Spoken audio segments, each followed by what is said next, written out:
উদয় দিগন্তে শঙ্খ বাজে মোর চিত্ত মাঝে চিরনূতনের দিল ডাক ২৫শে বৈশাখ। প্রিয় দর্শক, আজ ২৫শে বৈশাখ, আজ রবীন্দ্র জয়ন্তী। বিশ্বকবি রবীন্দ্রনাথ ঠাকুরের আজ জন্মদিন। বিশেষ এই দিনে তারকা কথনে আপনাদের সকলকে সাদর আমন্ত্রণ জানাচ্ছি শুভ দুপুর। আজকের এই পুরো আয়োজন জুড়ে আমরা রবি ঠাকুরকে নিয়ে কথা বলবো, তার সৃষ্টিকে নিয়ে কথা বলবো। আপনারা জানেন যে চ্যানেল আইতে ২৪ ঘন্টা ধরে পর্দায় রবীন্দ্র মেলা চলছে, নানা আয়োজন আপনারা উপভোগ করছেন। তারই ধারাবাহিকতায় আজকের এই বিশেষ তারকা কথন শুরু করব আমরা। কারা কারা রয়েছেন আমাদের সঙ্গে আজকে, চলুন স্বাগত জানাই তাদেরকেও। আমাদের সঙ্গে রয়েছেন সৈয়দ মোহাম্মদ শাহেদ, উপাচার্য, রবীন্দ্র সৃজনকলা বিশ্ববিদ্যালয়। শুভ দুপুর। আমাদের সঙ্গে রয়েছেন ২১শে পদকপ্রাপ্ত আবৃত্তি শিল্পী এবং অভিনেতা জয়ন্ত চট্টোপাধ্যায়। শুভ দুপুর। শুভ দুপুর। আমাদের সঙ্গে রয়েছেন বিশিষ্ট রবীন্দ্রসঙ্গীত শিল্পী এবং শিক্ষক অনিমা রায়। শুভ দুপুর। শুভেচ্ছা। আপনাদের সকলকে রবীন্দ্র জয়ন্তীর শুভেচ্ছা জানাচ্ছি। আমি আমাদের তিনজনের আমন্ত্রিত তিনজনের পক্ষ থেকে তোমাকে এবং চ্যানেলের সকল কলাকুশলী এবং যারা পর্দা ক্যামেরার পিছনে আছেন সেই তাদেরকে যারা দেখছেন একদমই তাই। আর আমাদের বাঙালির কাছে যারা শুদ্ধ সংস্কৃতি চর্চা করেন তাদের জন্য তো রবীন্দ্র জয়ন্তী একটা উৎসবের নাম। ছেলেবেলা থেকে এখনো পর্যন্ত নিশ্চয়ই নানাভাবে উদযাপন করা হচ্ছে। আমি একটু জানতে চাই যদি আপনাদের কাছে আলাদা আলাদা। আমি একটু পয়েন্ট অফ অর্ডার। নিশ্চয়ই সেটা শুদ্ধ সঙ্গীত, শুদ্ধ না, আমাদের জীবনের প্রয়োজনে আমরা কিন্তু রবীন্দ্র চর্চা করি। ধন্যবাদ। এই কারেকশনটা সত্যি একদম। আমরা বারবার কিন্তু রবীন্দ্রনাথের কাছে গিয়েছি, আমাদের দুঃখ, আমাদের সংকট, আমাদের আনন্দ সব জায়গায়। আমি তোমাদেরই লোক। হ্যাঁ, এর বেশি এই মোর পরিচয়। তা সেই জন্য শুধু শুদ্ধ না, এটা প্রয়োজনীয় আমাদের জীবনযাপনের সঙ্গে, চিন্তা ভাবনার সঙ্গে, জীবন দর্শনের সঙ্গে রবীন্দ্রনাথ এখনো পর্যন্ত অপরিহার্য। একদমই তাই, এবং থাকবেনও আমার ধারণা। যদি জানতে চাই যে ২৫শে বৈশাখ আসলে আপনার কাছে কি, ডক্টর অনিমা রায়? ২৫শে বৈশাখ বিশেষ করে আসলে আমাদের যারা রবীন্দ্র চর্চার মধ্যেই থাকি, শুধু রবীন্দ্রনাথ ঠাকুরের জন্মদিন এইটুকু আলাদা করে বিশেষ। আর তাকে নিয়ে উদযাপনের যে জীবন আমরা যারা রবীন্দ্রনাথকে সাধনা করি বা চর্চা করি, তিনি প্রতি মুহূর্তে প্রতি সময় আমাদের মাঝে আছেন।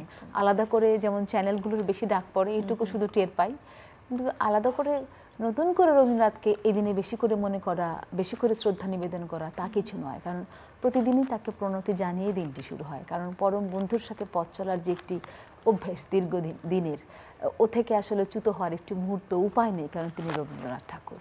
একদমই তাই। ২৫শে বৈশাখ জয়ন্ত চট্টোপাধ্যায়ের কাছে কি? আমার কাছে আলাদা কিছু নয়। অনিমা যেটা বলবো সেটাই। যেহেতু তুমি কোন দিকে যাবে, একটু গুনগুন করে সুর ভাজবো, সেখানে রবীন্দ্রনাথ। একটু দুটো একটা লাইন কাব্যতে, সেখানে রবীন্দ্রনাথ। ব্যাংকে যাচ্ছি, সেখানেও রবীন্দ্রনাথ। হ্যাঁ, টাকা রৌদ্র তপন তাপে তারপর দাহে রবীন্দ্রনাথ, যে বৃষ্টি হলো সেখানে রবীন্দ্রনাথ। কোন দিকে নই। হ্যাঁ, একটু হাসবো, তার মাধ্যমে, রবীন্দ্রনাথের মাধ্যমে হাসি, কান্না তো আছেই, ভালোবাসা তো আছেই। একদমই তাই। সৈয়দ মোহাম্মদ শাহেদ, আপনার কাছে যদি জানতে চাই, ছোটবেলায় কেমন করে পালন করতেন রবীন্দ্র জয়ন্তী, এখন কেমন করে যায় রবীন্দ্র জয়ন্তী দিনগুলো? আমার যেটা মনে পড়ে, সেটা যখন আমরা স্কুলে যেতে শুরু করলাম, আমি স্কুলে যেতে শুরু করেছিলাম একটু দেরিতে, মানে একবারে ক্লাস 2-তে। আচ্ছা। তার আগেরগুলি স্কুলে যাইনি। তখন আমাদের গ্রামটা হচ্ছে কর্ণফুলী নদীর খুব কাছাকাছি, কালুরঘাট পার হয়ে।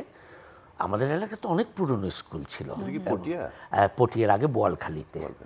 তো এইটাতে অনেক পুরনো স্কুল ছিল, এবং এই স্কুলগুলিতে আমরা দেখতাম যে তখন রবীন্দ্র জয়ন্তী খুব বড় করে হতো, নজরুলের জন্ম উৎসবও হতো, তার সঙ্গে আরও 2-4টা অনুষ্ঠান আর কি। আমরা যখন যেই দশকে আমরা বড় হয়েছি, 60-এর দশকে, সেই দশকে 61 সালে তো রবীন্দ্রনাথের শতবর্ষ হলো।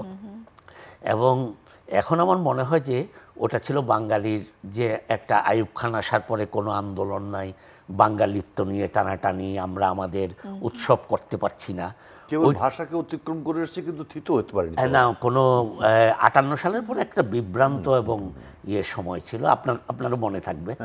তো আমি 61 সালে আমি ক্লাস 10-এ উঠেছি। আচ্ছা, তাই আপনি আমার চেয়ে আরও আগের থেকে বলতে পারবেন। তো সেবারে রবীন্দ্র জন্মোৎসবটা কিন্তু একটা আন্দোলনের মতো হয়েছিল। অর্থাৎ মানে যারা এখানকার সংস্কৃতির সাথে সর্বক্ষণিক থাকতেন, শিক্ষক, সাংবাদিক, তারা তো করছিলেনই। এইটা একেবারে জাতীয় পর্যায়ে একটা প্রতিরোধের মতো হয়েছিল, এরকম যে পূর্ব পাকিস্তান হাইকোর্টের সে সময় প্রধান বিচারপতি মাহবুব মোর্শেদ, জাসির মোর্শেদ, তিনি হয়েছিলেন এই উদযাপন, তিনটা উদযাপন কমিটি হয়েছিল। হ্যাঁ হ্যাঁ, তিনটে উদযাপন কমিটি, তার মানে প্রধান যেটা সেটা সভাপতি হয়েছিলেন। এবং তখন এখানে একটা পাকিস্তানের গোয়েন্দাদের থেকে একটা প্রচার চালানোর চেষ্টা হয়েছিল যেগুলি ভারতীয় টাকায় হচ্ছে। সেই কারণে সেই সময় যিনি ইন্সপেক্টর জেনারেল অফ পুলিশ ছিলেন, হাফিজউদ্দিন সাহেব, যে সেলিনা খালেকের বাবা। একটা কথা ভাই, সেটা হচ্ছে যে এখনো কিন্তু এই গুজবের শেষ নেই। কিন্তু যখন আইজি কোষাধ্যক্ষ হচ্ছেন একটা কমিটির, সিটিং আইজি, এবং সিটিং চিফ জাস্টিস সভাপতি হচ্ছেন, তখন কিন্তু এগুলিকে মানে রাখার মতো।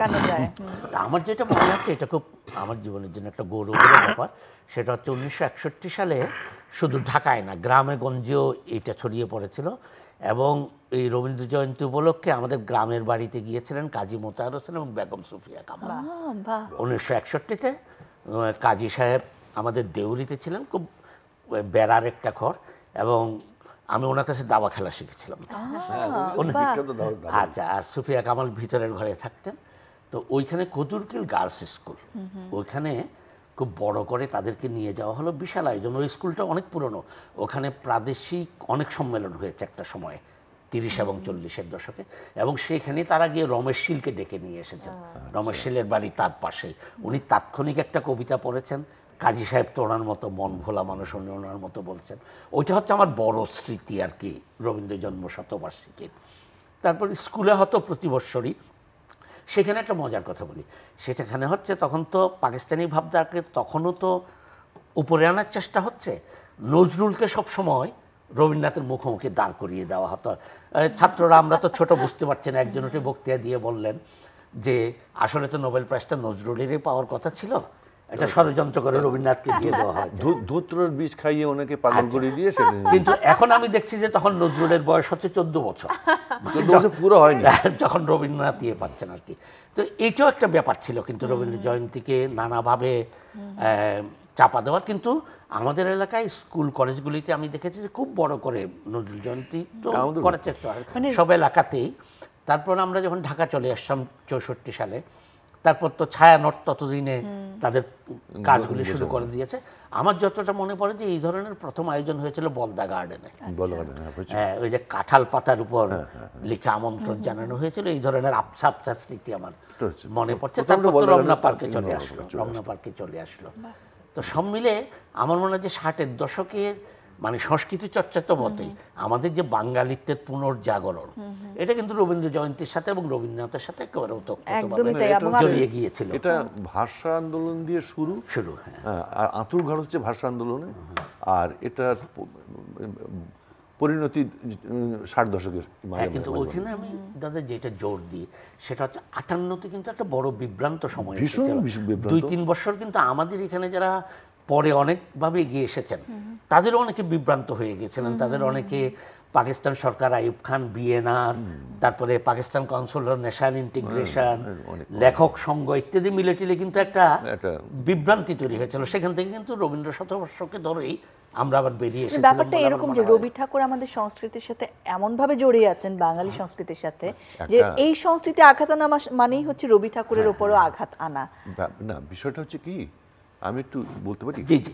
সেটা হচ্ছে, আচ্ছা আমরা একটা কাজ করি, আমরা এখানে একটা পজ দেই, অনিমার কাছ থেকে আমরা গান শুনে তারপরে আবার এই কথায় আসি, জটিল কথা হয়ে যাচ্ছে। তুমি রবীন্দ্রনাথের জন্মদিনের গান গাও। আচ্ছা, একদম একদম, সবাই মিলে কণ্ঠ দিই তাহলে আজকে। আমারটা দিলে কেউ কিছু বুঝতে পারবে না, উনি দিতে পারবে। হে নূতন দেখা দে কারবার, জন্মের প্রথম শুভক্ষণ। হে নূতন দেখা দে কারবার, জন্মের প্রথম শুভক্ষণ।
পঁচিশে বৈশাখ হে নূতন, হে নূতন, দেখা দে কারবার জন্মের প্রথম শুভক্ষণ, হে নূতন। বাহ, দারুণ। জন্মদিনে এর থেকে আর কি অর্ঘ্য? একদমই তাই। এবং আচ্ছা। মনে হচ্ছিল যে একটা চমৎকার আসরে অনিমা রায় গান শোনাচ্ছেন, কোন রকম রিদম ছাড়া একটা হারমোনিয়াম, অসাধারণ একটা মুহূর্ত। লাগে অনেক না। অনেক ধন্যবাদ। শোনো। আমি অনিমাদির কাছে যদি একটু থাকি, যে বাংলাদেশে আসলে রবীন্দ্রনাথের গান চর্চার জায়গাটাকে আপনি ভালো বলতে পারবেন। আপনি জগন্নাথ এটা বিশ্ববিদ্যালয়ের আমি সঙ্গীতের বলবো যে এটা শিক্ষক। পরে বলুক। আমরা একটা জায়গায় পজে এসেছিলাম, হ্যাঁ, ওটা শেষ করুক। সেটা শেষ করে আসি। কেন আচ্ছা। কেন রবীন্দ্রনাথ আমাদের মনে হলো, রবীন্দ্রনাথ একান্ত আমাদের মনে হলো কেন? সেই একদম, একদম। সেই পাকিস্তান আমলের কথাই বলছি। 58 সালের পর থেকে যে বিভ্রান্তি, তারপরে তার থেকে বেরিয়ে আসা। রবীন্দ্রনাথের জীবনের কর্মজীবন, উনি তো সারা জীবনই কর্মক্ষম ছিলেন, শেষে 1 বছর মতন অসুস্থ ছিলেন। তারপরে একটা বড় রকমের সময় কিন্তু পূর্ববঙ্গে কাটিয়েছেন, এই পদ্মার উপরে ভেসে ভেসে কাটিয়েছেন। ওদিকে প্রতিসরে, এদিকে শিলাইদহে, শাহজাদপুরে। তিনি অধিকাংশ অনেক গান, অনেক পত্রপূর্তি এখানেই লেখা, পদ্মার উপরে নৌকার উপরে কিন্তু পত্রপূর্তি লেখা। এছাড়া অনেক অনেক উল্লেখযোগ্য এই করি। সেই জন্যে পূর্ববঙ্গের ওপরে রবীন্দ্রনাথের বাড়ি কিন্তু জোড়াসাঁকো হলেও কয়েক পুরুষ আগে কিন্তু তারা কুশারি ছিলেন। তারা কিন্তু যশোর এবং খুলনার বর্ডারে কিন্তু তাদের বাড়ি। এবং রবীন্দ্রনাথের বিয়েও হচ্ছে কিন্তু খুলনা, ফুলতলায়। সেই জন্যে তার একটা নারীর টান ছিল, এটা আমার মনে হচ্ছে, যত যাই হোক না কেন। এবং মহর্ষি কিন্তু জমিদারিটা কিনেছিলেন কিন্তু ওই এর থেকে, ওই টান থেকে এপারে জমিদারি কিনেছিলেন। এবং রবীন্দ্রনাথের জীবনে কিন্তু বিশাল একটা পরিবর্তন এসেছিল। ফকির লালন শাহের সাহচর্যে আসা, তাঁর দর্শনের সাহচর্যে আসা, তার রবীন্দ্রনাথের উপর তো প্রচুর বাউল দর্শনের যে প্রভাব রবীন্দ্রনাথের পুরোটাই। তা সেই জন্যে পূর্ববঙ্গের লোকের পালসটা উনি বুঝতেন, নারীটা উনি বুঝতেন। সেই জন্যে এখানে যে উনি যে নোবেল পুরস্কার পাওয়ার পর যে 1,20,000 টাকা তিনি প্রথম খরচ করেন কিন্তু পানীয় জল এবং স্যানিটেশনের উপরে শ্রীনিকেতনে। খানিকটা ব্যাংকে নিয়োগ করেন, খানিকটা মানে অনেকখানি। এই যে কৃষি ব্যাংক এবং এই যে কোঅপারেটিভ ব্যাংক যেটা, এটা কিন্তু প্রতিসরে উনি প্রথম তৈরি করেন। আমি সেই বাড়ি এখনো আছে, বাড়িটা এখনো রয়েছে সেই ব্যাংকের বাড়িটা। কি জন্যে? কৃষকরা খরার জন্যে, বন্যার জন্যে ঠিক মতন করে খাজনা দিতে পারে না। সেই জন্যে তারা মহাজনের কাছে 2-3 গুণ বেশি, 200-300% সুদে তারা টাকা নেয়, তারা অভাবে পড়ে খাজনা দিতে পারে না। সেই জন্য তাদের জন্য সুদমুক্ত ব্যাংক তৈরি করলেন তিনি তার নোবেল পুরস্কারের দিয়ে। রবীন্দ্রনাথ কিন্তু টাকাটা, সেই সময় কিন্তু রবীন্দ্রনাথের খুব অর্থকষ্ট চলছিল, অনেক সারা জীবনই ছিল। সারা জীবনই ছিল। ছোটবেলায় আপনার পকেট দেওয়া হতো না, কারণ হচ্ছে যে 50 জন বালকের যদি পকেটের কাপড়টা বাঁচানো যায় সেটুকু, তাইলে আর 2টা জামা হবে। সেই জন্যে উনি এই টাকাটা তার ব্যক্তিগত জমিদারিতে কিংবা তার ব্যক্তিগত কাজে ব্যবহার করেনি, ব্যবহার করেছেন সম্পূর্ণ রকমের সাধারণের জন্য, এবং তার অর্ধেকের বেশি করেছেন পূর্ববঙ্গের জন্য। সুতরাং পূর্ববঙ্গের মানুষের রবীন্দ্রনাথের সঙ্গে সম্পর্কটা কিন্তু রাজনৈতিক, সামাজিক, আত্মিক, আরো একটা আছে প্রাকৃতিক। রবীন্দ্রনাথ বলছেন যে নদীর একটা প্রাণ আছে, সেজন্য নদীতে আমার চলতে ভালো লাগে। ডাঙ্গা হচ্ছে স্থবির, ওখানে আমি কোনো প্রাণ পাই না। এটা তো পশ্চিমবঙ্গে তো আপনি এই নদী পাবেন না। এবং এই যে ভাটিয়ালি, এই যে ভাটিয়ালি শুটটা এসছে কিন্তু নদী থেকে। কি করে সেটা আরেকদিন বলবো, অনেক বড় পরিসরে। আমি কিন্তু এই সুযোগ নিতে চাই একটা, রবীন্দ্রনাথ যে জোড়াসাঁকো, শিয়ালদা সেই এলাকা থেকেও বাঁশি বলে একটা কবিতা লিখেছেন, ধলেশ্বরী নদীকে ভোলেননি। আমরা শুনি একটু। হ্যাঁ, সেটা আমি একটু বলবো। কিনু গোয়ালার গলি, দোতলা বাড়ির লোহার গড়াদে দেওয়া একতলা ঘর, পথের ধারি, লোনা ধরা দেয়ালেতে মাঝে মাঝে ধসে গেছে বালি, মাঝে মাঝে শ্যাঁতা পড়া দাগ। মার্কিন থানের মার্কা একখানা ছবি সিদ্ধিদাতা গণেশের দরজার পরে আঁটা। আমি ছাড়া ঘরে থাকে আর একটা জীব, এক ভাড়াতেই, সেটা টিকটিকি। তফাৎ আমার সঙ্গে এই শুধু, নেই তার অন্যের অভাব। বেতন 25 টাকা, সদাগরি অফিসের কনিষ্ঠ কেরানি, খেতে পাই দত্তদের বাড়ি ছেলেকে পড়িয়ে। শিয়ালদা স্টেশনে যাই, সন্ধেটা কাটিয়ে আসি, আলো জ্বালাবার দায় বাঁচে। ইঞ্জিনের ধস ধস, বাঁশির আওয়াজ, যাত্রীর ব্যস্ততা, কুলি হাঁকাহাঁকি, 10:30 বেজে যায়। তারপরে ঘরে এসে নিরালা নিঝুম অন্ধকার। ধলেশ্বরী নদী তীরে পিসিদের গ্রাম। তার দেওরের মেয়ে অভাগার সাথে তার বিবাহে ছিল ঠিকঠাক। লগ্ন শুভ, নিশ্চিত প্রমাণ পাওয়া গেল, সেই লগ্নে এসেছি পালিয়ে। মেয়েটা তো রক্ষে পেলে, আমি ততই বচ। ঘরেতে এলো না সে তো, মনে তার নিত্য আসা যাওয়া, পরনে ঢাকাই শাড়ি, কপালে সিঁদুর। বর্ষা ঘন ঘোর, ট্রামের খরচা বাড়ে, মাঝে মাঝে মাইনেও কাটা যায়। গলিটার কোণে কোণে জমে ওঠে, পচে ওঠে আমের খোসা ও আটফুটি, কাঁঠালের ফুটি, মাছের কানকা, মরা বেড়ালের ছানা, ছাইপাশ, আরো কত কি যে। ছাতার অবস্থাখানা জরিমানা দেওয়া মাইনের মতো বহু ছিদ্র তার। আপিসের সাজ, গোপীকান্ত গোসাইয়ের মনটা যেমন সর্বদাই রসসিক্ত থাকে। বাদলের কালো ছায়া স্যাঁতস্যাঁতে ঘরটাতে ঢুকে কলে পড়া জন্তুর মতন মূর্ছায় অসাড়। দিন রাত মনে হয় কোন কিসের সঙ্গে আষ্টে পৃষ্ঠে বাঁধা পড়ে আছি। গলির মোড়েই থাকে কান্তবাবু, যত্নে পাট করা লম্বা চুল, বড় বড় চোখ, শৌখিন মেজাজ, কর্নেট বাজানো তার শখ। মাঝে মাঝে সুর জেগে ওঠে গলির বিভৎস বাতাসে, কখনো গভীর রাতে, ভোরবেলা আধো অন্ধকারে, কখনো বৈকালে ঝিকিমিকি আলোয় ছায়ায়। হঠাৎ সন্ধ্যায় সিন্ধু বারোয়ায় লাগে তান, সমস্ত আকাশে বাজে অনাদিকালের বিরহ বেদনা।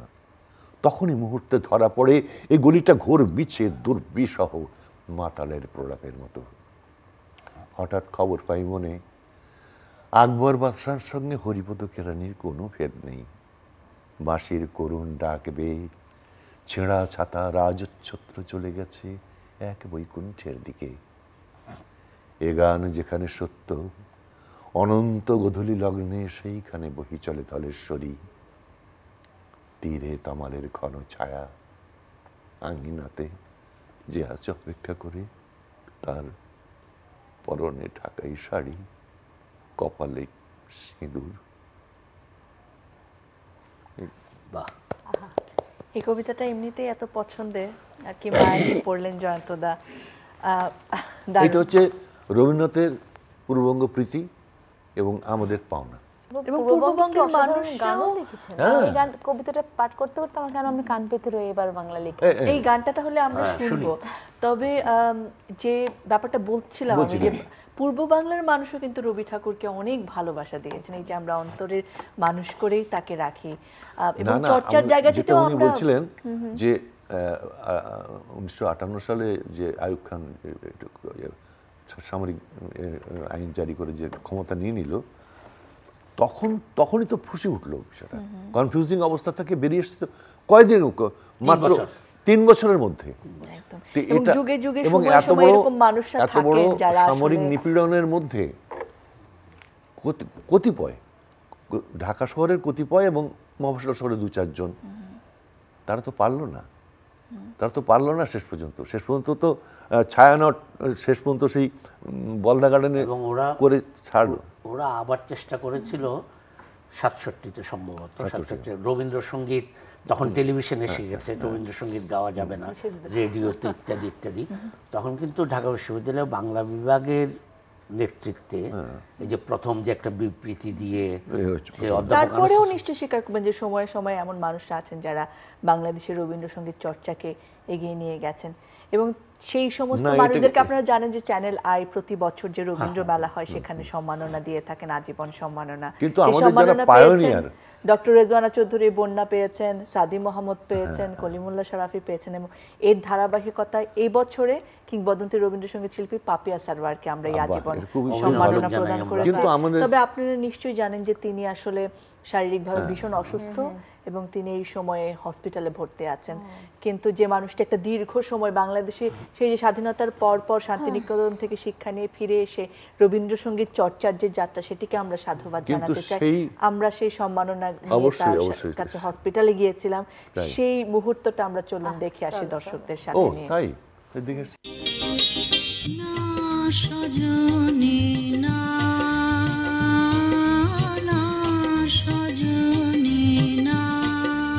রবীন্দ্রসঙ্গীতকে যে কজন শিল্পী বাংলা ভাষাভাষী শ্রোতাদের খুব কাছে নিয়ে গেছেন তাঁদের মধ্যে পাপিয়া সরোয়ার অন্যতম এবং লোকপ্রিয়। সঙ্গীতে পাপিয়া সরোয়ারের পদচারণা দীর্ঘ প্রায় 6 দশকের। দীর্ঘ পথ চলায় তাঁর গাওয়া রবীন্দ্রনাথের গান শ্রোতাদের অনুরণিত করেছে।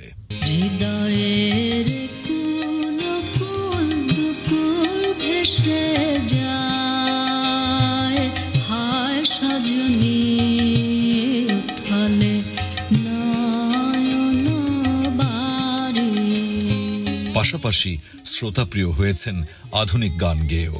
নাই টেলিফোন নাই রে পিয়ন নাই রে টেলিগ্রাম, বন্ধুর কাছে মনের খবর কেমনে পৌঁছাইতাম। 2021 সালে শিল্পী অর্জন করেন 21 পদক। 1431 সালের রবীন্দ্র জয়ন্তীতে চ্যানেল আই শিল্পী পাপিয়া সরোয়ারকে প্রদান করছে আজীবন সম্মাননা। প্রিয় দর্শক, আজ রবীন্দ্র জয়ন্তী, আজ 25শে বৈশাখ। রবীন্দ্রনাথের কাছে আমরা দুঃখ সুখে আনন্দ বেদনায় সংকটে সবসময় আশ্রয় খুঁজি, তিনি আমাদের আপন মানুষটি হয়ে থাকেন। আপনারা জানেন প্রিয় দর্শক, চ্যানেল আই প্রতি বছর রবীন্দ্র মেলা করে থাকে এবং সেই রবীন্দ্র মেলায় আমরা একজন করে গুণী রবীন্দ্রসঙ্গীত শিল্পীকে আজীবন সম্মাননা প্রদান করে থাকি। এবছরে আমরা বিশিষ্ট রবীন্দ্রসঙ্গীত শিল্পী পাপিয়া সরোয়ারকে এই সম্মাননা প্রদান করছি। আমরা আমাদের ভালোবাসা নিয়ে তার কাছে পৌঁছে গিয়েছি। আমাদের সাথে রয়েছেন বিশিষ্ট রবীন্দ্রসঙ্গীত শিল্পী পদ্মশ্রী রেজওয়ানা চৌধুরী বন্যা, রয়েছেন চ্যানেল আইয়ের পরিচালক এবং বার্তা প্রধান শাইখ সিরাজ। আমি শাইখ সিরাজ আপনাকে অনুরোধ করব উত্তরীয় আমাদের প্রিয় শিল্পী পাপিয়া সরোয়ারকে পড়িয়ে দিতে। তাকে আজীবন সম্মাননায় সম্মানিত করছি আমরা চ্যানেল আই পরিবার। এবারে যে স্মারকটি রয়েছে আমি পদ্মশ্রী রেজওয়ানা চৌধুরী বন্যাকে অনুরোধ করছি সেটি তুলে দেওয়ার জন্য। আমাদের হাতে একটি চেক রয়েছে একটি অর্থমূল্যের, আমি জনাব শাইখ সিরাজকে অনুরোধ করব শিল্পীর হাতে সেটি তুলে দেওয়ার জন্য। আনন্দ বন্যার খবরে বিশেষ করে, এবং দুঃখিত তো একদিকে আছি, সারাক্ষণই দুঃখ। হঠাৎ করে ঘুম ভেঙেই মনে হয় সাদিটা নেই, কদিন আগেই করলাম গান। তো সব কিছু নিয়েই তো আছি জীবনে, মানে এখনও যখন আছি বেঁচে আছি, আনন্দ বেদনা সবটা নিয়েই আছি। এবং সেটা বোধহয় সেটা আমাদের ছোটোবেলা থেকেই বাড়ির পরিবেশ রবীন্দ্রনাথের ভিতর দিয়েই সব কিছু দিয়েই বুঝে নেওয়া। আপনাকে আমরা সবাই অনেক ভালোবাসি, আপনার জন্য আমাদের অনেক শুভকামনা শ্রদ্ধা। ডক্টর রেজওয়ানা চৌধুরী বন্যা, আপনি কিছু বলবেন? আজকের 25শে বৈশাখকে চ্যানেল আইয়ের আজীবন সম্মাননা পাপিয়া সরোয়ারকে দেবার এই যে অনুষ্ঠান, এখানে আমি যে আজকে উপস্থিত থাকতে পারছি, এটা আমার জন্য অসম্ভব আনন্দের একটা ব্যাপার এবং সম্মানের। আমি অত্যন্ত সম্মানিত বোধ করছি যে এই এত আন্তরিক কিন্তু এত অনাড়ম্বর একটা অনুষ্ঠানে আমি থাকতে পারছি। পাপিয়াকে আমি আসলে পাপ্পু খালা বলে ডাকতাম। আমরা যখন হস্টেলে আমি যখন গেলাম তখন পাপিয়া ছিল শান্তিনিকেতনের প্রথম ব্যাচে, রেগুলার মানে গ্র্যাজুয়েশন করতে গেছিলেন। তো তখন পাপিয়া 3rd ইয়ারে, আমরা যখন 1st ইয়ারে ঢুকলাম। তো সেই সময় পাপিয়া, আমরা সবাই আমাদের যে একজন করে আইডল থাকে, পাপিয়া ছিল আমাদের সবার আইডল। ওকে ফলো করা, ওই কীভাবে শাড়ি পরে, কীভাবে চুল আঁচড়ায়, কীভাবে গান গায়, সব কিছুতে ওকে আমরা সবাই ফলো করতাম। পাপিয়া খুব অন্যরকম ছিল সবার মধ্যেই, আর গানেরও একটা আলাদা স্টাইল ছিল। সঙ্গীত ভবনের টিচারদের কাছেও ও খুবই আদরের ছিল, এবং আমরা দেখতাম তখন যে কলকাতায় মহর্দির সাথে অনুষ্ঠান করতে যাচ্ছে, এবং সবাই ওকে শাড়ি কিনতে দিচ্ছে, কারণ মমতাদি গান ওর পছন্দ খুব সুন্দর ছিল। তো সবাই টাকা দিল যে আমাদের জন্য সব শাড়ি কিনে নিয়ে আসিস। তো হ্যাঁ, ধনেখালি শাড়ি। তো সেইগুলো আজকে বারবার করে মনে পড়ছে। তারপরে বাংলাদেশে রবীন্দ্রসঙ্গীতের জগতে একটা ব্রেথ অফ ফ্রেশ এয়ার, হঠাৎ করে মানে জানলা খুলে একটা নতুন ধারা নিয়ে আসা, তখন পাপিয়া সারোয়ার সেই নিয়ে আসলো, এবং তারই অনুসরণে, তারই ধারাবাহিকতায় আমরা পরে ফিরলাম। আমি, সাদি, আমারও 1 বছর পরে সাদি, তারপরে শম্পা, শামিমা পারভিন, শুক্লা, আমরা বেশ এক ঝাঁক ছেলে মেয়ে সব ফিরে আসলাম। তো এসে আমরা এখানে রবীন্দ্রচর্চা শুরু করলাম। আজকে অনেক দিন পরে এই স্মৃতিচারণ করতে পেরে খুব ভালো লাগছে। পাপিয়ার জন্যে আমাদের সকলের শুভকামনা, শুভেচ্ছা, অভিনন্দন এবং সর্বোপরি কৃতজ্ঞতা। আমাদের পথিকৃৎ, আমরা যাকে অনুসরণ করেছি তাকে আমাদের অন্তরের কৃতজ্ঞতা জানাই। আজকে সাদি থাকলে সাদিও নিশ্চয়ই আমাদের সাথে থাকতো। তারপরেও সবার পক্ষ থেকে আমি ওকে অভিনন্দন, অভিবাদন, কৃতজ্ঞতা, শুভেচ্ছা। খুব তাড়াতাড়ি পাপিয়া একদম আবার আগের ফর্মে আমাদের মাঝে এসে গান করুক। আজকের দিনে আমাদের সকলের এটাই প্রত্যাশা।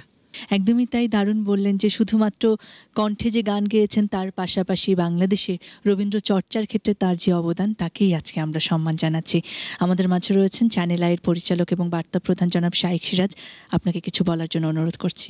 স্বাধীনতা পরবর্তী সময় আমাদের দেশে সামগ্রিকভাবে সঙ্গীতের, শিল্প সাহিত্যের যে বিকাশটা ঘটেছে, সেখানে নিঃসন্দেহে সেই সময়কার আপনারা যারা, তারা একটা বড় ভূমিকা রেখেছেন, কোনো সন্দেহ নেই। নজরুল, রবীন্দ্রসঙ্গীত, এগুলো সবগুলোর আলাদা একটা স্থান তৈরি হয়েছে। পাপিয়া সারোয়ারকে আমরা যতটা না, মানে আমি আমার কথা বলছি, আমাদের প্রজন্ম, আমরা যখন টেলিভিশন করি সেই সময় যতটা না ওনাকে আমরা রবীন্দ্রসঙ্গীত শিল্পী হিসেবে দেখতাম, তার চেয়ে বেশি দেখতাম নাই টেলিফোন, নাই রে পিয়ন, নাই রে টেলিগ্রাম। সেই এক গানেই তিনি তরুণ প্রজন্ম আমাদের কাছে বিখ্যাত হয়ে গিয়েছিলেন। যদিও তিনি একেবারে অন্তঃপ্রাণে একজন রবীন্দ্রসঙ্গীত শিল্পী, কিন্তু তার ওই গানটি আমাদের সেই সময় তরুণ প্রজন্মকে সাংঘাতিক মোহিত করেছিল। তো আজকে পাপিয়া সারোয়ারকে চ্যানেলের এই সম্মাননাটুকু তুলে দিতে আমরাও অনেক বেশি সম্মানিত বোধ করছি। আর এর মধ্যে বন্যাদি তো পদ্মশ্রী পেলেন, আমাদের সঙ্গীত অঙ্গনকে আরও অনেক বেশি উজ্জ্বল করলেন। হ্যাঁ হ্যাঁ, তো আপনার সুস্বাস্থ্য কামনা করছি। আমরা দোয়া করব আপনি আরও অনেক দিন আমাদের মাঝে বেঁচে থাকেন, আল্লাহ আপনাকে সুস্থ করে দিক শীঘ্রই। ভালোবাসা, শুভেচ্ছা সবার জন্য থাকলো। আপনার প্রতি আমাদের কৃতজ্ঞতা আছে, আপনার প্রতি আমাদের ভালোবাসা আছে, শ্রদ্ধা আছে, শুভকামনা আছে। আমরা অনেক দোয়া করি আপনি যেন তাড়াতাড়ি সুস্থ হয়ে যান। এই মুহূর্তটা আসলে সত্যিই দারুণ ছিল। আমাকে তুমি আগে বলতে যে এটা আমাদের কাছে ছিল, একটা চমক ছিল। আমি তো ওই আলাপের মধ্যেই ছিলাম, সেই জন্য আমরা পরস্পর কথা বলার চেষ্টা করছিলাম। কিন্তু এইটা যে আমাকে একটু আগে জানালে আমরা, এটা আসলে প্রতি বছর রবীন্দ্র মেলায় আমরা চেষ্টাটি করে থাকি চ্যানেল আই পরিবারের পক্ষ থেকে। এই যে উনি বললেন, এই বন্যা যেটা বললেন যে তার থেকে একটু বয়সে বা ক্লাসে বড়, কিন্তু এইটা বলছিলাম যেটা, এই মঞ্চটা তৈরি করে দিয়েছিলেন কিন্তু সেই 60 দশকে। কে দিয়েছিলেন? আব্দুল আহাদ সাহেব, আমাদের কলিম শরাফি, আমাদের সঞ্জিদা খাতুন, জাহিদুর রহিম, অজিত রায়, এরাই কিন্তু প্রচুর লড়াইটা করেছিলেন। কিন্তু তারা এর আগে ভক্তিময় দাশগুপ্ত, এরা লড়াইটা তৈরি করে আতিকুল ইসলাম এই মঞ্চটা তৈরি করে দিয়েছিলেন। রাস্তায় রাজপথে তারা লড়াইটা করেছিলেন। তারপরে আমাদের বাংলাদেশ স্বাধীনতার পর এই যে পাপিয়া সারোয়ার, রেজওয়ানা চৌধুরী, বন্যা, সাদি মোহাম্মদ, এরা নিঝু, হ্যাঁ, এরা সবাই সেই ধারাবাহিকতায় ডক্টর অনিমা রায়রাও এখন এই চর্চাটাকে, অনিমা আমাদের আরেক প্রজন্ম, আরেক প্রজন্ম এখন অনিমা শুধু সঙ্গীত শিল্পী না, সে শিক্ষকতা, ও শিক্ষকতা করছে জগন্নাথ বিশ্ববিদ্যালয়ে, নতুন জায়গায় সে আমাদের সঙ্গীত এবং এটাও কিন্তু একটা নতুন জায়গা তৈরি হয়েছে। সেটা হচ্ছে প্রথমে ঢাকা বিশ্ববিদ্যালয় এবং অন্যান্য পাবলিক বিশ্ববিদ্যালয় এগুলিতে যে সঙ্গীত বিভাগ চালু হলো, তাতে রবীন্দ্রনাথের চর্চার একটা বড় জায়গা হলো। আর বাংলাদেশে কিন্তু 3টে বিশ্ববিদ্যালয় এখন রবীন্দ্রনাথের নামে আছে। একটা আমরা যেটাতে যুক্ত আছে রবীন্দ্র সৃজন কলা বিশ্ববিদ্যালয়, চ্যানেল আই অনেকভাবে এটার সঙ্গে যুক্ত। একটি সরকারের যেটা শাহজাদপুরে রবীন্দ্র বিশ্ববিদ্যালয়, আর একটা কুষ্টিয়াতে রবীন্দ্র মৈত্র বিশ্ববিদ্যালয়। তা আমাদের তো আয়তনের দিক থেকে ছোট একটা দেশ, এইখানে 3টা বিশ্ববিদ্যালয় রবীন্দ্রনাথের নামে চলছে, এটাও কিন্তু একটা বড় গৌরব ব্যাপার। এবং একটা কথা, আমাদের কিন্তু নজরুল বিশ্ববিদ্যালয় কিন্তু এখানে প্রথম আমাদের করেছে। পরবর্তীকালে ওখানে বোধহয় চুরুলিয়াতে একটা চেষ্টা হয়েছে। তা এখন কথা হচ্ছে কি, এর পেছনে যে যাদের অবদান সারাটা জীবন যারা উৎসর্গ করেছেন, তাদের কথা কিন্তু ভুললে চলবে না। একদম। তার কলিম শরাফির নামটি যেটি বললেন, আজকে তার জন্ম শতবার্ষিকী, তাকেও আমরা শ্রদ্ধার সাথে আমি কলিম শরাফির দিন তার জন্ম শতবার্ষিকী উদযাপন করা হবে। এবং এটা কলিম শরাফি মনে পড়ে একটা প্রামাণ্য চলচ্চিত্র তথ্যচিত্র তৈরি করেছিলেন রানা, নিশাত জাহান রানা। এবং আমার খুব সৌভাগ্য যে আমার ওর পেছনে যে বর্ণনাটা আছে সেটা আমার কণ্ঠে। চমৎকার। আমি একটু অনিমাদির কাছে যাই, আপনার গান না শুনলে এখন আসলে একটু তৃষ্ণার্তই মনে হচ্ছে। পাপি আপার মুখ দেখলাম, সাদি স্যারের কথা শুনলাম, দেখো এই প্রতিটি মুহূর্তেই সাদি স্যারকে আমরা কেউ ভুলতে পারছি না, আষ্টে পৃষ্ঠে বেঁধে আছেন। আর যারা কলিম শরাফি শ্রদ্ধেয়, এদেরকে আমি খুব অল্প দেখেছি, কিন্তু তাদের কীর্তি বহমান, এদের মানে তারা ছিলেন বলেই আজ আমি মনে করি বন্যা আপা, পাপিয়া সারোয়ার মতো এরা জায়গাটা গড়তে পেরেছে। এবং পরবর্তীতে আমরা যারা হাঁটি হাঁটি পাপা করে তাদের পথ প্রদর্শন করার চেষ্টা করছি। কিন্তু সর্বাগ্রে যিনি রয়েছেন তিনি রবীন্দ্রনাথ। এত আলোচনার পরে যে গানটি আমার গাইতে ইচ্ছে করছে, চেষ্টা করি একটু এই কথাটা মনে।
মনের কথা কে বলতে পারেন রবি ঠাকুর ছাড়া।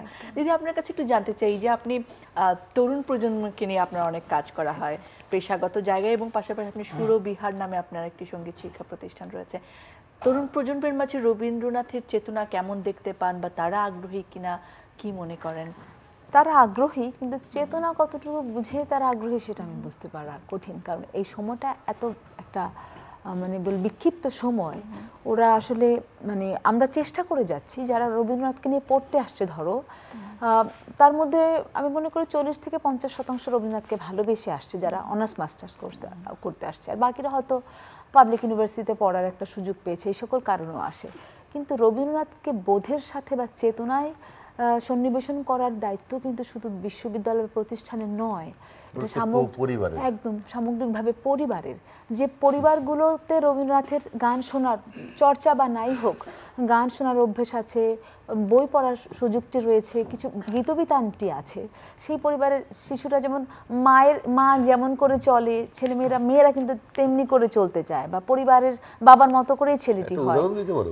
কাজী মোদার হোসেন ছাড়া কিন্তু সঞ্জিতা খাতুন এবং ফাহমিদা খাতুনের জন্ম একদম সেটাই একদম।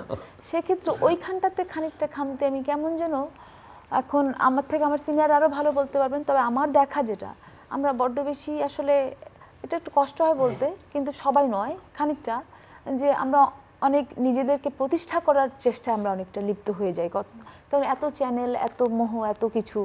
আর যেহেতু ভাইরালের যুগ, রবীন্দ্রনাথের গান নিয়ে তো আর যাই হোক ভাইরাল হওয়া যাবে না, বা ভিউজের চিন্তা করলে রবীন্দ্রনাথের গান গাওয়া যাবে না, সেরকম খানিকটা ওইখান থেকেও খানিকটা একটু উদাসীনতা রয়েছে। একটা সময় গিয়ে আবার দ্বিধা বিভক্ত হয়ে যায়, সবগুলো গানই গাইতে চায়। কিন্তু আমার কাছে সাধনা মানে তো একজনকে সাধনা করা যায়, বহুজনকে সাধনা করলে আমি কাউকে হয়তো পরিপূর্ণভাবে পেয়ে উঠবো না। আমি কণ্ঠসঙ্গীত শিল্পী হব, কিন্তু রবীন্দ্র সাধক হয়ে ওঠার জন্য কিন্তু সামগ্রিকভাবে যে রবীন্দ্রনাথের চর্চার প্রয়োজন, সেই জায়গাটাতে খানিকটা আমার কাছে একটু শঙ্কার আমি আভাস পাই। আরেকটা বিষয় রয়েছে, কারণ আমাদের এখানে একটি রবীন্দ্র মঞ্চ নেই, একটি বড় যেখানটাতে সর্বক্ষণিক রবীন্দ্রনাথের গান হচ্ছে, রবীন্দ্রনাথের চর্চা হচ্ছে, ছেলেমেয়েরা চাইলেই এই প্রজন্মের কথা বলে গিটার নিয়ে বসে যাচ্ছে সিঁড়িতে, রবীন্দ্রনাথের গান হচ্ছে, এরকম কিন্তু জায়গা নেই। আমরা শুধু ওদের এক পেশে দোষ দিয়ে যাব, আবার হাতে ইন্টারনেটও দিয়ে দিব, সবটা দেখবে, আবার তুমি রবীন্দ্রনাথকেই শুধু গাইবে, এই প্রত্যাশা আমরা করতে পারি না। কোথায় কি আমাদের প্ল্যানিং এর একটা রবীন্দ্র মঞ্চ আছে ধানমন্ডি লেকের পাশে, সেটা রবীন্দ্র, ওখানে কিন্তু ওটা তো খোলা মাঠ, সেটা আমি বলছি যে রবীন্দ্র মঞ্চ, রবীন্দ্রনাথের নামে একটি মঞ্চ, রবীন্দ্রনাথের নামে একটি মঞ্চ যদি হয়, সেখানে অল্প টাকায় আমরা মঞ্চটি ভাড়া করতে পারি, সর্বক্ষণ সেখানে রবীন্দ্রনাথের, যারাই রবীন্দ্র প্রেমী রয়েছে সেখানে রবীন্দ্রনাথের গান শুনতে যাবে। এখন জানো তো কত ভাড়া হয়েছে? আমি সেটাইতে সেই ভাড়ার কথা বলতে চাই না, আমরা নিজেরাই ভয় পাই, যেখানে নিজেরাই একই জায়গা নিয়ে যদি সৈয়দ মোহাম্মদ শাহেদ আপনার কাছে আসে, রবীন্দ্র সৃজনকলা বিশ্ববিদ্যালয় কি কি কাজ করছে, তরুণ প্রজন্মকে নিয়ে কাজ করার অভিজ্ঞতা কেমন আসলে? মানে আমি দুটো একটু মিলিয়ে বলি, সেটা হচ্ছে আসলে তো রবীন্দ্রনাথ আমাদের ছেড়ে চলে গেছেন প্রায় কতদিন হলো, ওইদিকে 60 বছর, এদিকে 25 বছর, 85 বছর। এই সময় তো আমাদের সমাজে ব্যাপক পরিবর্তন হয়েছে, এবং রবীন্দ্রনাথের সময় যেমন ছিল যে বিশ্বটা অনেক দূরে দূরে ছিল, এখন তো হ্যাঁ একেবারে এই মুহূর্তে নিউ ইয়র্কে কি ঘটছে আমরা দেখতে পাচ্ছি। সুতরাং ঠিক ওই রকম সময়টা থেকে যাবে, এটা তো আর সম্ভব না। এই পরিবর্তনটা আমাদের মেনে নিতে হবে, একটা হচ্ছে। দ্বিতীয় হচ্ছে এখনকার তরুণরা, তাদের তো যোগাযোগ মাধ্যমটা একদম বদলে গেছে, এবং তারা, আমরা বলি যে মেধাবী হচ্ছে না, হয়তো ওইরকম জগদীশ বসু অথবা রবীন্দ্রনাথের মতো মেধাবী হচ্ছে না, কিন্তু সাধারণভাবে কিন্তু তরুণরা অনেক কিছু জানে, এবং মুহূর্তের মধ্যে তারা বের করে ফেলে যে আমি ভুল বললাম কিনা, এই জন্য কথা বলার সময় খুব সাবধানে বলতে হয়। তো সেই ক্ষেত্রে রবীন্দ্রনাথের একটা বৈশিষ্ট্য ছিল, কিন্তু বরাবরই কিন্তু তারুণ্যকে তিনি গ্রহণ করেছেন, তার জীবনের মধ্যে তো অনেক পরিবর্তন তিনি দেখেছেন, যদিও পরিবর্তন এখন অনেক বেশি গতিশীল। তো রবীন্দ্রনাথ আমার মনে হয় যে এই পরিবর্তনকে গ্রহণ করতেন। তো ওইটা ধরে নিয়ে যদি আমরা রবীন্দ্রনাথের চর্চা করি, যে আমি রবীন্দ্রনাথের গানের সুর বদলাবো না, কিন্তু আমি হয়তো এর পরিবেশনের কিছু পরিবর্তন হতে পারে। হ্যাঁ হ্যাঁ হ্যাঁ, এখন আমরা যে পোশাক পরে আছি সেটা তো পুরোটা রবীন্দ্রনাথকে অনুসরণ করছে না, কিন্তু হয়তো রবীন্দ্রনাথ থাকলেও এরকমের ভাব। যতদিন শান্তিদেব ঘোষ বেঁচে ছিলেন ততদিন কিন্তু একমাত্র এসএস ছাড়া আর কোনো কিছু ব্যবহার। আমাদের এখানে যেটা হচ্ছে, আমাদের বিশ্ববিদ্যালয়ে সঙ্গীত বিভাগ আছে, সেখানে 3টা ধারার মধ্যে একটা বড় ধারা রবীন্দ্রসঙ্গীত, এবং আমাদের এখানে যেহেতু অধ্যাপক রেজওয়ানা চৌধুরী বন্দনা বিভাগীয় প্রধান ডিন, সুতরাং আমাদের এখানে ছাত্রীরা যারা গানে ভর্তি হয়, তারা বন্যার কাছে গান শিখবে, এরকমের একটা ধারা থেকে হয়। আবার আমাদের নৃত্যকলা বিভাগেও একটা বড় ধারা হচ্ছে রবীন্দ্রনাথের নৃত্যকলা, নাটকের মধ্যেই তাই। আরেকটা হচ্ছে আমরা যেই বিভাগেই পড়াই সবাইকে 100 নম্বরের রবীন্দ্রনাথের একটা কোর্স পড়তে হয় এবং এটা পাস না করা পর্যন্ত তার অনার্স ইয়ে হবে না, সার্টিফিকেট হবে না এটা। আর আমরা এমনি আমাদের পুরো ক্যাম্পাসের মধ্যে রবীন্দ্রনাথের যেমন ঢুকতে আমরা একটা বড় ইয়ে রেখেছি, সেখানে লেখা আছে মনুষ্যত্বের শিক্ষাটাই পরম শিক্ষা, সমস্তই তার অধীন। তো মানে এটা তো আর ওইরকম জোর করে দেওয়া যাবে না, কিন্তু এইভাবে আমরা চেষ্টাটা শুরু হ্যাঁ করা। তরুণদের মাঝে যদি আমরা চেতনাটা ছড়াতে পারি রবীন্দ্রনাথের যে মানবিকতা, তার যে শান্তির জন্য, তার যে পরিবেশের জন্য, এগুলিকে যদি আমরা এখানে আনতে পারি, আমার মনে হয় যে আমরা লাভবান হব এবং রবীন্দ্র চেতনা আমাদের মধ্যে। আচ্ছা, তার জন্য আসলে কি দেখো 25শে বৈশাখ আর 22শে শ্রাবণকে এই বছরের দুটো দিনকে কেন্দ্র করে যদি আমরা রবীন্দ্রনাথকে বোঝাতে যাই তরুণ প্রজন্ম, এটা হয়ে উঠবে না। আমরা যেমন মানে আমার কাছে সারা বছর ব্যাপী রবীন্দ্রনাথকে কোনো না কোনো ভাবে আমাদের প্রজন্মের স্বার্থে, আমাদের স্বার্থে, কারণ কি রবীন্দ্রনাথ যে শান্তির পথটি দেয়, আমি জগন্নাথ বিশ্ববিদ্যালয়ের সঙ্গীত বিভাগে রয়েছে, যেহেতু আমাদের 3টি সেক্টর রয়েছে, রবীন্দ্র, নজরুল এবং শাস্ত্রীয় সঙ্গীত। আমি কিন্তু কখনো আমার বিভাগকে নিয়ে শুধু ওই পরিসংখ্যানে আমি কথা বলবো না, আমি সমগ্র বাংলাদেশ সেই প্রেক্ষাপট নিয়ে কথা বলবো যে কোথায় আমাদের চর্চাটি কতটুকু রয়েছে। সেখান থেকে চিন্তা করতে গেলে আমাদের অনেক ভাবনা চিন্তার দরকার রয়েছে। রবীন্দ্রনাথকে কি করে এই প্রজন্ম যেমন করে চলছে তাদের অভ্যাসের সাথে, দৈনন্দিন জীবনের সাথে যেন তাকে ভালোবাসতে পারি, তার জন্য তাকে রবীন্দ্রনাথকে উপস্থাপনের সুযোগটি, পৃষ্ঠপোষকতার দরকার রয়েছে, তাদের মতো করে গাইবার স্বাধীনতাটিও রয়েছে। অবশ্যই স্বরলিপিটা রক্ষা করে যে যতটুকু রবীন্দ্রনাথকে, আমি একটা ব্যাপারও দেখি যে এই প্রজন্ম রবীন্দ্রকে গাইতে ভয় পায়। ধর অন্য গান যারা গাইছে, ব্যান্ডের একটা ছেলে গাইতে ভয় পায়, পাছে যদি ভুল হয়ে যায় সাথে তো অনেক সমালোচনার আমার, যখন আমি হাত পা বেঁধে দিয়ে একটি ঘরের মধ্যে বেঁধে দিয়ে তোমাকে বলছি কবিতা লেখো, আকাশ নিয়ে কবিতা লেখো, কি করে সম্ভব? আমি তো জানলাটা বন্ধ করে দিয়ে আকাশ দেখতে বলছি। সুতরাং শরীরটি ঠিক রেখে, দেহটি ঠিক রেখে প্রসাধন, এটাই কথা হচ্ছে। রবীন্দ্রনাথের স্বরলিপিটা ঠিক রেখে, রবীন্দ্রনাথ ভাব প্রধান একটি গান, সেই ভাবটা দিয়ে সে যে ঘরানার গানের শিল্পী হোক না কেন, আধুনিক গানের শিল্পী হোক বা ব্যান্ডের শিল্পী হোক, সে যদি তাহলে কিন্তু একেবারে সর্বস্তরে রবীন্দ্রনাথকে, এবং সিনেমাতে রবীন্দ্রনাথের গানের ব্যবহার কম, নাটকে ব্যবহার কম, তারাও ডিরেক্টররাও ভয় পায়। ডিরেক্টররা যতটুকু সময় দেওয়ার প্রয়োজন, একজন স্ক্রিপ্ট রাইটারের যতটুকু সময় দেওয়ার প্রয়োজন রবীন্দ্রনাথকে একটু পড়ে তারপর ওখানে প্রয়োগ করতে হবে, সেই সময়টুকু আমরা দিতে চাই না। এটা কিন্তু আমাদের যারা আমরা রবীন্দ্রনাথ আগের থেকে কমে গেছে, তাদের কিন্তু কনজারভেটিভনেসটা এটা অন্যতম দায়ী। আমরা আঁকড়ে পড়ে আছি। এখন আমার তো মনে হয় যে আপনাদের ডিপার্টমেন্ট থেকে, আপনাদের এর থেকে একটা ওয়েবসাইট খোলা দরকার, কারণ এখন ওয়েবসাইটে মানুষ তো চিঠিপত্র লিখতে, আমার তো আর এর পরের জন্মকে একটু হাতে লেখা লিখতে পারবে না, হ্যাঁ টিপসই দিয়ে হয়ে যাবে। যাই হোক দাদা, একটা কবিতা শুনি আপনার কাছে এবারে। কবিতা কি আর শুনবো? ছোট কোনো কবিতা। ছোট কোনো কবিতা একটা, রবীন্দ্রনাথ নিজের সম্পর্কে কি বলেছেন সেটা একটু শুনি।